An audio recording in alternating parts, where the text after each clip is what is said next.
Bismillah ar-Rahman ar-Rahim, alhamdulillah rabbil alameen, wa sallallahu alayhi wa sallam, Muhammad wa ala alihi wa sahbihi ajma'in. So, welcome everyone, thank you for joining. I know it's late and it shows your commitment to the cause, mashallah, that you're here. So hopefully you get lots of benefit from today. I'm really excited to actually, I'm genuinely really excited to do this presentation because we're at the start of the summer, and I'd love for this summer to be like your greatest ever summer, okay? You're here to feed off each other, and you're here to inspire the wider group of people who should, inshallah, be watching your journey, yeah? As you try different things and as you go out there, and we all sort of encourage and motivate each other, inshallah, okay? So let's get straight into it. So why are we here? Now, for me, and I have to give credit to my dad for this, yeah? But I want to start with this hadith of the Prophet ﷺ, where he said, so قال رسول الله صلى الله عليه وسلم يقول الرب عز وجل من شغله القرآن عن ذكري ومسألتي أعطيته أفضل ما أعطي السائلين. Okay, so what does this mean? That whoever is too busy with the Quran for remembering me and asking me, then I shall give him more than what I give to those who ask. In other words, what we grew up with my dad is, my dad's always been like, what's the next dawah project we can do? How can we do something new for the deen? Yeah. And we grew up with that. So we're doing this project and this charity event and that. That's the way we were raised. Yeah. And that's sort of embedded in me. So for me, my kind of top priority, inshallah, Allah make it sincere, is how can we like do something new? How can we serve the Muslims? How can we do all these things? Yeah. So that sort of made me ask this question: how can I serve the deen? You know, and not just me, like my network, the people that I know and all that kind of stuff. Yeah. Now, historically, I've always been involved in teaching children. Yeah. At least 3 of you, I've been teaching you since you were like little kids. Yeah. And that's always been like something I've loved doing, because I think if you get to someone when they're a child, you can shape the whole kind of worldview and you can have a huge impact on kids. And I've seen that many, many times. Okay. But then more recently, I've become more passionate about serving men. So people like 14 to 25. Yeah. Now, why the picture of a lion? Because that's when this age group really like blossoms and becomes like incredibly productive, does brilliant, amazing stuff. But the madrasa no longer is there for them. Yeah. And then there's this weird phase between, like, you know, they might go to college, they might go to uni, they might get involved in Islamic society, they might not. Yeah. But in terms of on a community level, the older generation, so I'd consider myself not super old, but like, you know, a bit older, doesn't really have that connection with this age group. Okay. Yet this, like my age group, has so much to help your age group. Yeah. And support your age group as you navigate becoming a man and doing all these different things. Okay. So that's why we said, and essentially what I'm trying to get people to understand, and everybody who's watching this, inshallah, to understand, that you actually have very limited amount of time. You know, if you work it out, you probably have around, you can estimate.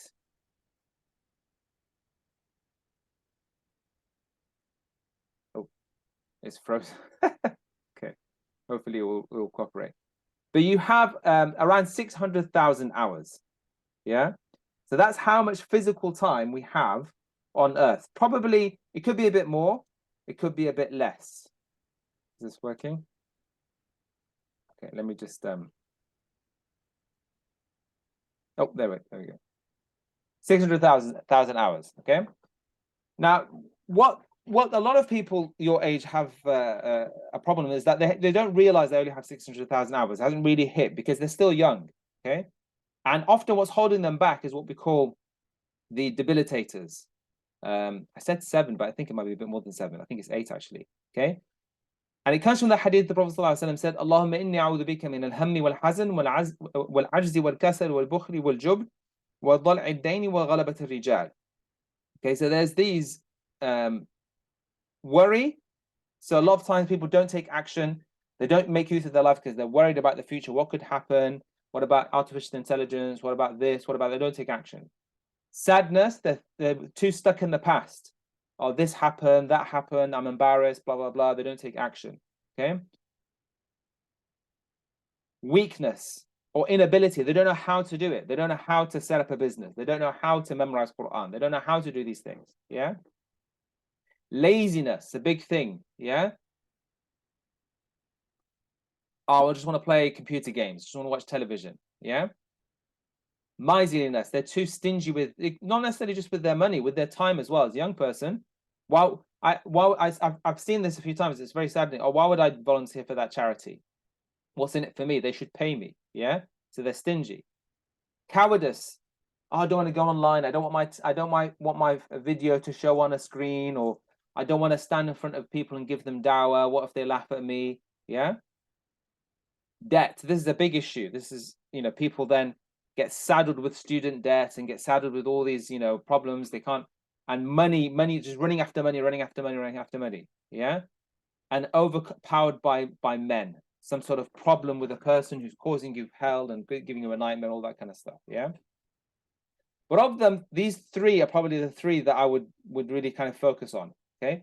We didn't mention sins, but that's a big one. People could be just like, running after women or drinking alcohol, God forbid, or drugs or whatever. And that's just wasting all their time. We talked about wasting time, laziness. These were the big things. Okay. So really what I'm trying to push towards is like having this awakening. Yeah. That you do have a limited amount of time on earth and you really want to maximize what you can do with this time. Yeah, the 600,000 hours that we talked about.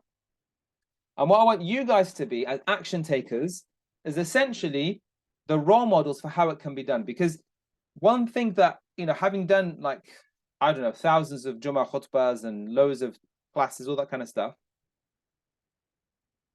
lectures and talks can only do so much. There's something unique that I've seen when you see other brothers actually doing it and getting results. That's very inspiring. Yeah, that's what I'm trying to do with you guys. Yeah, that you guys are the group. If you aren't doing anything, you're not achieving anything, and this would apply to me as well. Yeah, you're letting everyone else down. You're letting the team down. Okay. Brotherhood in Islam has been such an important part from the early days. You'll see it, the brotherhood in Islam. The Prophet ﷺ built that brotherhood. Even when they went to Medina, what did they do? Mu'akha. They became brothers with the people from Medina. There's always been an essential part of our religion, that brotherhood, that we encourage each other. And the Sahaba would say, Ta'ala nadhkurullah sa'a. They would actually say to each other, let's sit down and remember Allah for like an hour. Yeah? So you guys, I'm relying on you. I've kind of sought out and sought people. This is not a group that I've invited everyone to. There's the wider group, which anybody who I meet, and I think meets the criteria, I put them on that group. Yeah? But this is a select group who are going to take action, inshallah. Okay? And if you're here, if you weren't even intending to be here, maybe Allah selected you for it, inshallah. So these are the three areas that we've been focusing on: faith, finances, and fitness. Yeah. But I'm going to start with finances. Why? Look at this hadith. The Prophet ﷺ said, "Ta'isa abdul dinar, ta'isa abdul dinar, wa abdul dirham, wa abdul khamisa, ta'isa when takasa, wa idha shika, falan takasha." Yeah, and falan taqasha. Yeah, let's get the makharij right. So, wretched is the slave of the dinar, the slave of the dirham, the slave of the khamisa. Why aren't people doing more for the deen? Because they are enslaved by money. They're running after money. They don't have time. How many people do you know in your mind? Can you think of people who are good people, but just running, job, money, all that kind of stuff? So this is why I wanted to include this, is that we tackle the finances side. Okay, so let's get straight into this. So this is, I think you'll really love this, inshallah, okay? Because this is quite comprehensive. And there's going to be, when we do the private section, there's going to be some specific things that we're going to have a go at, inshallah, okay? So I think you will love this, yeah? So essentially, making money is about having something that is a money-generating asset. Something that you have that generates money for you. That's what it is, okay? Sometimes people think it's about having like this epiphany, this amazing idea when you're in the bath or you're having a shower. Suddenly I have this amazing idea and you go become a millionaire. Unfortunately, it doesn't work like that, okay? There's more to it than that. So let's break it down, okay? The key thing with this is it takes time. So that's why, knowing you've got 600,000 hours, life is not that long. Anything that you pursue will take you time. Yeah, if you want to get a degree, it's going to take you 3 years. Yeah, if you want to build a business, you want to learn a skill, whatever, anything. So the sooner you start, this is the key thing I want everyone to take away. The sooner you start, the better, because you don't have as much time as you think. You just really don't. I want that to really sink in for a second. A lot of it is about learning how to do it and then doing it. Learning how to do it takes time. Doing it takes time. And you have to try different things because not everything will work necessarily. So the sooner you start, the more likelihood you have success. And we will learn from each other's mistakes, inshallah, and we will support each other. Let me just get through it, inshallah. And what I'll do, Jamal, we'll take questions, we'll take contributions at the end of each section, inshallah. So I just want to kind of build the thought process out. Okay. So that's why you have to choose carefully which direction you're going in, because if you go in a direction that doesn't generate much money, yeah, like I said earlier, a job can pay you £10 an hour, another job can pay you £10,000 an hour. Yeah, it's the same hour. It's the same hour, but you'll be a fool to go for the £10 an hour option. Okay, so that's why you have to choose wisely. Okay. So some of the things you want to be thinking about is, does it actually generate money? But also, does it compound with time? Does it get more and more valuable over time? Or is it like a one-hit wonder and then it goes? Because sometimes when you see stuff online, some of these things are like long-term beneficial skills. Some things are one-hit wonders. And then barriers to entry. Is everybody doing that thing? Or is it something that's very, it's difficult to get into? So what I've done, I've broken it down into 5 categories. Yeah. And essentially, you should try do one in all 5. Now, personally, I've done 4 of the 5 extensively. I've done 4 of the 5. I've done all 5. I've done 4 of the 5. So what are they? Number 1 is building an expertise. Number 2 is building a product. And Aman, we're going to go through these in detail, inshallah. So don't worry. Number 3 is marketing. Number 4 is affiliate. And number 5 is leverage. Okay. So we're going to go through one of these, inshallah. And then at the end, we'll have a quick pause and we'll have some discussion, inshallah. Okay. So expertise. What does this include? A degree. Yeah. There's a lot of attack on the university degree. Okay. The reality is that the university degree still has a lot of value. There'll be a lot of jobs will not take you without a degree. Okay. The degree has more value depending on where it's from, depending on what subject it is. Okay. You can do a degree for financial gain, like a vocational degree. You can do a degree for Islamic gain. Yeah. So a degree can have multi-purpose. It doesn't have to just be for money. So this is why people get confused. You don't have to have a degree just for money. You can do a degree to improve your thought process for maybe a religious purpose. Yeah. But one of the examples of that is building an expertise through a degree, and it has barriers to entry. Unlike learning online. Learning online doesn't have barriers to entry. Lots of people do it. There's less competition when you have a degree. Yeah. A professional title. So for me, I have a degree in mechanical engineering. From my first year, I knew I did not want to become a mechanical engineer after year 1. But I thought, you know what? It's a good degree. Finish it, because I don't know what else I want to do. Okay. So having a degree from a good university has value. Professional title, I then became a chartered accountant. It's very, very hard to become a chartered accountant because I became a chartered accountant from a Big 4 accountancy firm. Failed the exams, almost got kicked out of the firm. Yeah, this close. But a professional title is protected by law. People don't understand this. Engineer is not protected by law. You know, the local guy who fixes your boiler is called an engineer. But a chartered engineer is protected by law. And there's certain titles, doctor, dentist, pharmacist, yeah, especially the health professions, protected by law. That has value. Yeah, that expertise has value. So it's not, part of this is also I want to counter the constant attacks on these different things. No, each thing has a value. Your experience, once you've got the degree, experience has a lot of value. If you've worked 5 years, 10 years somewhere, that has a lot of value. Okay. And then testimonials and digital assets, those have value. The testimonial, people saying, you're really good at this thing. You're an expert in this thing, that has value. A digital asset, a course that you've built based on your expertise, has value. Okay. And it doesn't have to be like traditional things. It could be anything. Yeah. I'm, very kind of self-taught in these areas. Arabic, I had a teacher, obviously, and nutrition, all these things. But then a lot of self-teaching. But with time, you become really knowledgeable in an area. Yeah. So expertise, and this is where you guys are at. So you're going through college, you're going through A-levels, GCSEs. That path is not a bad path. So anybody who's kind of attacking that path, it has value.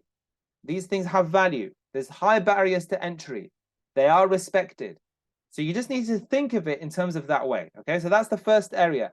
But it doesn't have to be just university. You can build an expertise in Arabic.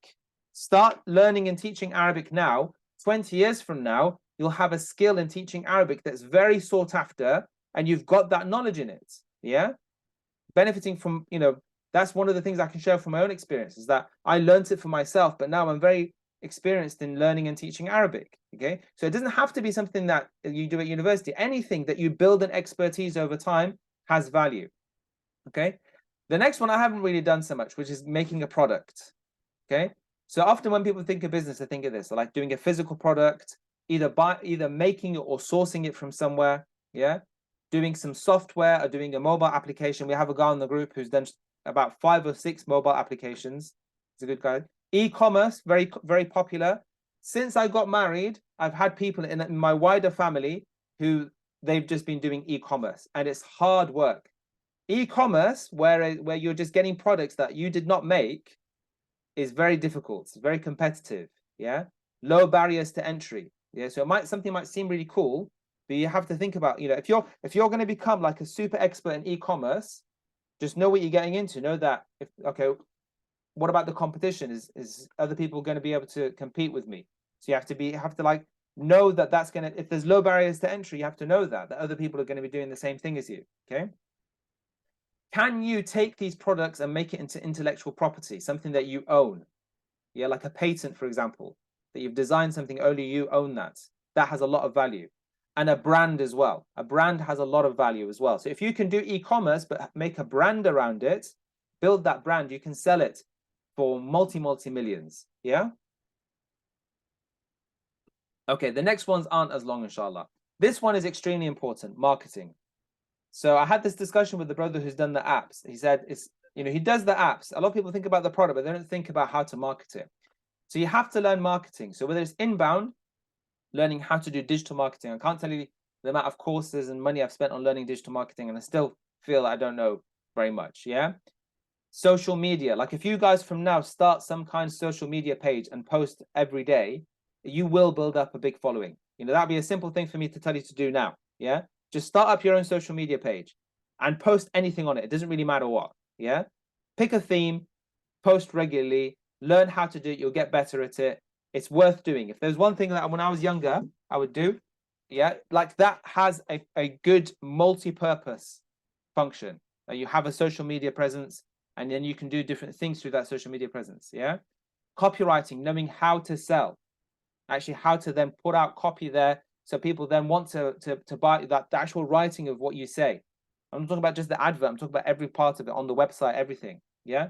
Freelancing, knowing how to freelance, get people to work for you, and even yourself, how you can put yourself out there and get work. Yeah. And your expertise.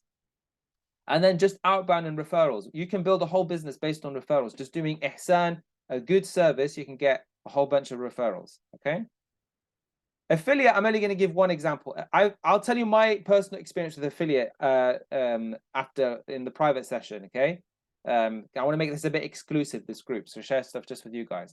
But Amazon sell 1.2 billion per day. Yeah, so affiliate basically means there's somebody who's already doing stuff out there, and you just take a share of their percentage of their money. This is very easy to do. Okay, and we'll talk about this in detail, inshallah. And then the last one is leverage. This is where you get more advanced, and then where you can start taking the money that you've made, investing it in shares, in stocks and shares, in gold, in property, maybe even watches, cryptos, controversial, but it's out there, yeah? So all of these things, this is then now where you multiply your money manifold because you know how to invest it, inshallah, okay? And that's it. So we've covered all of these areas, yeah? So, and the summary is, to try all of them. That's why, guys, you need to get started, because life's not that long. You need to try, and hopefully, because, I'm assuming you're probably going to go to university, yeah, if you're not already at university. But why not also, you need to also learn marketing. Why not benefit from some sort of affiliate program? Yeah. Why not from now learn about how to invest in property? Or, do you see what I mean? Like, all of these things take a lot of time. So the sooner you start, the better. And you guys, if you feed off each other and help each other, like if you start on this journey this summer, and then just see, you know, Ammar's doing this, Osman tried that, and you motivate each other when you post and say, I did this, this happened. It's going to motivate each other. That's going to be very motivating. And that's what's going to encourage the other guys. And that's what's going to create high quality men. Because what we don't want is we don't want the slave, ta'isa abdul dinar, ta'isa abdul dirham. People are slaves, especially with the economy now. Interest rates have gone up again.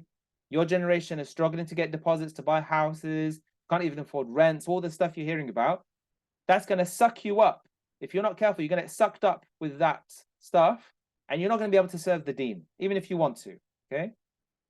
So I was lucky because of the way my dad taught us, and we were just doing stuff for the deen. A lot of stuff came my way without me even like realizing it.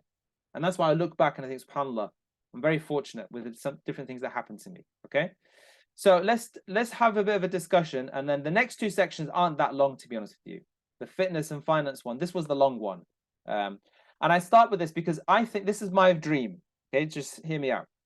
My dream is 6 months from now, each of you is earning like 2-3 grand a month from different things. Okay, imagine that. Imagine you're doing your A-levels and you're earning a couple of grand a month. Yeah, and you're not even working that hard for it. How incredible would that be? How much freedom would that give you to fund university, just to fund everything? Yeah. And you guys are young. If you're doing that, you still haven't even got a job yet. How inspiring will that be for the other guys? And here's the pitch: is that, look, guys, if you want access to this knowledge and information, you have to commit to the deen. Yeah.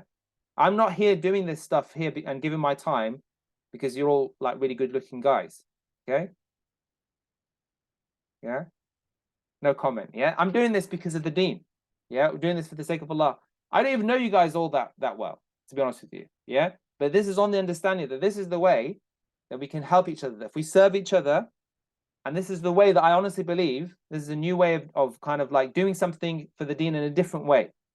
Rather than saying, okay, here we've got a tajweed class or we've got a fiqh class, and that's all very important. And you should all be attending classes and being with shuyukh. You should all be doing that. I'm sure you are. Okay.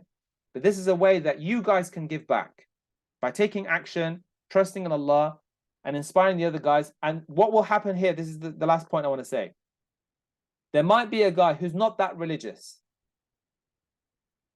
is not even a Muslim, but wants to become religious and wants to become a Muslim because of what he sees from these Muslims are doing. They say, whatever these guys have got, I want a part of it. And they become religious and they become committed because of what the Muslims have achieved. Yeah. And this is the famous story of Hunayn, when the Prophet ﷺ gave out the booty and he gave it out to the Quraysh. And the people of Medina got upset. He said, oh, قَدْ وَجَدَ أَهْلَهُ. He's found his family. And he said to them, look, they've just become Muslim. They've taken money, but you've got the messenger of Allah. I'm from Medina. I'm going to go back to Medina. And he died in Medina, sallallahu alaihi wasallam. Yeah. But the Prophet ﷺ used money and sometimes like that as a way to bring people in, especially people who've just become Muslim. Okay. Cool. Okay. Right. Let's open it up for some discussion, inshallah. Over to you guys. What's the discussion point about? Sorry. Anything you want. We don't have to have a discussion if you don't want. But what are your thoughts? So this is now for the benefit of the people who may be watching this later as well. Assalamu alaikum, everyone.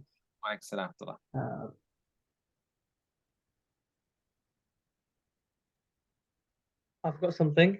Yeah, go on, Jamal. You had your hand up earlier. Yeah, so you know, with the starting early and everything, does that also apply to marriage? That's the thing. You're not ready. I mean, look. I don't want to say you have to have money to get married. You can get married anytime. You can get married now. You can ask. That's a decision very much you make with your mum and dad. Yeah. But marriage with money is much better than marriage without money. Yeah. Because you need to spend, and you need to have the authority as the husband, as somebody who can retire his wife. Even if she wanted to work, she can say, you know what, I'll just focus on the kids in the house. You do the money side of things because you know what you're doing. Yeah. And as much as a woman loves her job, she loves her kids more. Yeah. And so having that opportunity. So these sorts of things, is the ideal scenario. If you're running around, and also Jamal, for you to be a good dad, if you're running around and you don't have, you're not with your kids, yeah, then what's the point? What's the point of having kids if you haven't spent that time with them because you're running around trying to make money? So there's all these other sort of things that happen behind the scenes that, and the Prophet ﷺ said, "Al-mu'minu al-qawi khayrun wa ahabbu ila Allah min al-mu'min al-da'if." Wa fi kullin khayr. That the strong believer, not the rich believer, I'm not saying the rich believer, the strong believer, yeah, is better and more beloved to Allah subhanahu wa ta'ala than the weak believer. And then there's good in both. Now, the Prophet ﷺ absolutely gave away his money to charity, but he also absolutely had time for his family. In fact, the hadith was that he would give a third of his time to his family. Yeah. So it wasn't that he gave the money out of choice to charity, but he was able to sustain and look after his family. And you find a lot of men who struggle with these sort of things, they don't spend time with their family because they're just working all the time. Yeah. I like this group already, you know. Good. Okay. Anything else? So we've got a comment here from Osman that Diya is in his Batmobile driving through Gotham City. Is that right? No, I'm driving on the A40 in London. I came back from a Tadabbur session, which overran. And there's some really good high quality lads that I just met. So yeah, I was stuck between two roles. Sorry. No, that's good. It's good. Well done. There you go, Osman. He answered you on that one.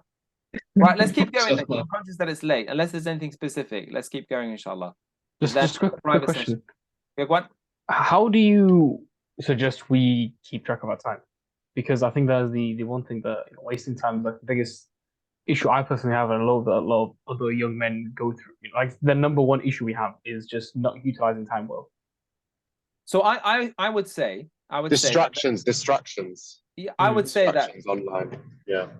Yeah, I would say that ultimately it's seeing the other brothers not wasting time and feeling a sense of, well, why are they better than me, and a sense of guilt that then says, you know what, I'm going to waste less time. It's kind of saying, don't think of the elephant, don't think of the elephant, you think of the elephant, yeah? But we feed off each other's energy, yeah? So if you see other brothers achieving X, Y, Z, how many times have you said, I want to memorize Quran, and only to find, like in the session before this one, we have 3 kids who are all Huffaz attending my Arabic class, yeah? One of them's in year 6, yeah? One of them's in year 6. And, as much as you give yourself excuses, you look at him and you think, you know what, he managed to do it, okay? So that works. So, if you can produce and if you can make use of this summer, because look, the summer's here now. This is why I wanted to do this session ASAP before Eid. The summer's here now. So all the stuff, uni and school and college, all of that, you don't have to worry about, yeah? So you've got the time there. It's just making use of that time, okay? It's one thing. One thing I've done is just disabled YouTube on my phone. I mean, I can still access it through the internet, like Samsung whatever you use. But it's amazing the psychological barriers that are released when you have an app. It makes distraction so much less likely. It's just one thing I've done. And the other apps that you can get with not just app timers built in. Because what's interesting is that they always give you the option to add more time, which is pretty counterproductive. So I've had this app on Android called Stay Focused, where you can have some time. It doesn't always work, but just a suggestion. I mean, I think if you have specific goals, okay, so for example, take that we're talking about business now. Say, for example, okay, there's a particular way of making money that I've come across, I've learned, yeah, or the one we'll talk about in the private session. I want to achieve X by the end of the summer, yeah. So because you have that goal, you don't have time to wait because you need to achieve it. And when it comes to money, the nice thing with money is that because you get the money back and you can spend it, and there's that sort of, there's real added motivation. Obviously, we should have that motivation for the deen as well, because it's like for the akhirah, sometimes you don't see it as much in front of you. But especially when it comes to something like making money, is that when you see the results, it really motivates you. And actually, it becomes more enjoyable. This is the key now. As soon as Islamic stuff and business and whatever it is becomes more enjoyable than the YouTube and the television, then you got it. Okay, that's it. You've cracked the code. Yeah. So that's ultimately where you can try and get to. But I mean, I find like, for example, finding places to work from, whether it's a library or a hotel, there's lots of hacks, like Jamal just said, small things, disabling apps, all these sorts of things. There's lots of tips and tricks.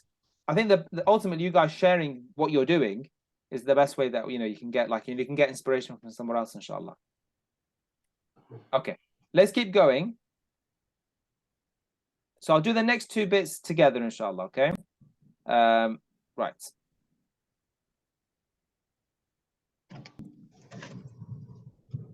So one is, oh, and by the way, how do you learn all these different things? So you can either pay and do a course. There's loads of stuff online teaching you how to do these things. And we'll talk about that later. And then also a mentor. I mentioned this a few times on the group. That's one of the easiest and best ways to do it. Just somebody who's already done it, person, go and serve them and say, look, teach me what you have. Yeah. And I'm sure you guys will know, like somebody who's into property or somebody. This is like an easy. It only really works at your age. At my age, it's probably like, it's harder to do. But at your age, it's a lot easier. Just go to somebody and just tell them, look, I want to learn everything and I'm willing to work for free. And I'm sure they will oblige. Okay. Right. On the fitness side of things, there's this really good book called The World Fittest Book by Ross Edgley. He has a really good framework for when it comes to fitness. Yeah. So he has these 4 principles, which I just share with you. So number 1 is just the basics. So some people just like, if you're brand new to exercising, simple things about like, making sure your form is good so you don't injure yourself, making sure you're exercising to a sufficient enough intensity, consistency. I talked about that on the group, just being consistent, showing up, all these different things, absolutely essential. Then you have this idea of progressive overload. Yeah. So if you're lifting weights or you're doing push-ups, each time you do more than you did last time. Yeah. And then with push-ups, for example, you can do incline push-ups. You can do one-arm push-ups. You can do push-ups where you sort of push yourself up off the floor, these sorts of things. Yeah. And then he talks about this idea of specific skill. So this is where you get really good at something specific. It could be martial arts, it could be basketball, football, whatever. That's a specific skill. You don't have to do specific skill. For me, as I've grown older, I've moved away from specific skill because I don't want to get injured and stuff like that. But when you're younger, people like, really, they want to get into martial arts and they want to train, all that kind of stuff. Yeah. And then recovery. So Diat's talked about this a lot as well. This is extremely important. You only realize recovery is important if you've had a really bad injury. Yeah. So you have to learn about recovery, etc. And then obviously you've got nutrition as well. Yeah. So understanding nutrition and the basics, these sorts of things. So within this group, it's just a case of having a program and sticking to it. And I'll show you something that I use personally. We have in the private session. And then we've talked a lot about faith. Yeah. So I mentioned this hadith before. The beauty is that if you just don't do anything that I've said before, but you do this, Allah will give you more than the people who spend all their time on dunya. So let me say that again. Barry, or so let's say Ahmad, is spending all his time making money. Bilal is spending his time on deen, and he's forgotten about money. But Allah gives him more than Ali or Ahmed, whoever it was, because he's focused on deen. So a clever person focuses on deen, yeah, and then Allah gives him everything else as well. Okay, so this should be our top priority, and we've talked about it before a lot. Finding something where you do the Islamic sciences, and ideally getting to a stage where you have ijazah to teach, but even not, that you have some coverage of the different sciences, not just a few of them, but the full range of sciences. Yeah, we've talked about memorizing the Quran, talked about learning Arabic, talked about community, being part of a circle. So I love that Diya has been at a study circle, some kind of tadabbur session. Yeah, having a connection. On Fridays, I go to my dad's class every Friday. That's my connection. Before that, I used to go to my teachers from Sacred Text, okay, every week, having that connection with the teacher, that spiritual connection, physical. I don't mean like just Zoom, like physically going somewhere, being part of the community and giving back to the community is so important, yeah? So this should be part of this. And that's the secret to success, having that. So that's it for the recorded part. The 600,000 hours, hopefully I've convinced you to try and dedicate the time you have on earth to what counts and what matters, inshallah, okay? And this is it. We're at the start of summer, okay? So let's get to work, inshallah, okay? We've got a lot of work to do. And inshallah, we'll all go on that journey together, inshallah. So we'll leave that there. Wa sallallahu alaihi wa sallam Muhammad wa ala alihi wa sallam.